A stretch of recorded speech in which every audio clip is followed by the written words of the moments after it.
Hi, I'm Ken Phillips from Self-Employed Australia, and the answer to that question is no.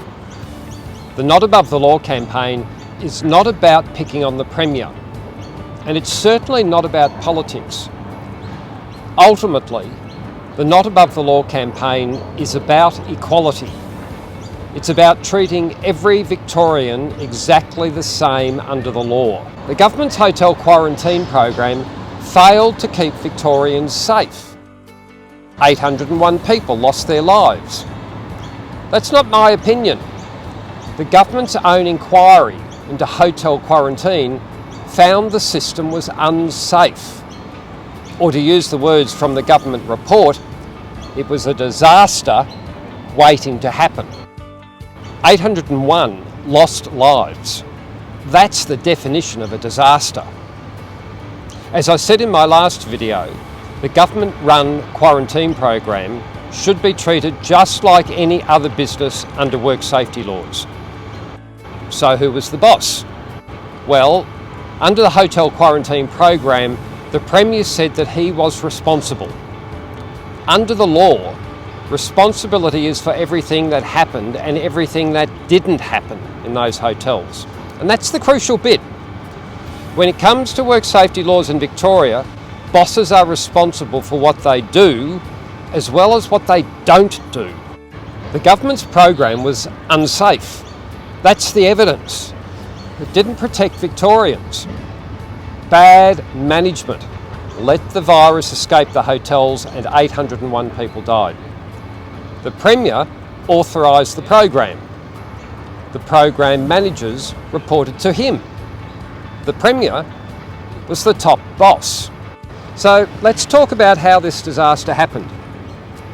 Hotel quarantine was run by two different government departments, the Department of Health and the Department of Jobs. Now, the Department of Health was the number one department. It reported directly to the Premier, making him the boss of the business under Victorian law. The Department of Jobs was meant to work with the Department of Health to keep the virus locked inside the hotels and away from the community. But here is the incredible thing all Victorians need to know. For months, both departments wanted the other department to take responsibility for keeping the virus away from the community. While they were fighting about this, the virus escaped the hotels and 801 lives were lost. Now please, stop and think about that for a second. The Premier was the boss. Surely he should have known the departments were fighting. He was the boss. Surely he should have stopped the fighting. The evidence appears overwhelming that the Premier should face prosecution. I'm not saying the Premier is guilty. That's for the courts to decide. But I am saying that he should at least face prosecution just like any of us would. So let's go back to that question. Am I really picking on the Premier? Or am I just asking WorkSafe to do their job? That is, investigate the Premier, and where there is a case, to prosecute the Premier for what he did and what he didn't do.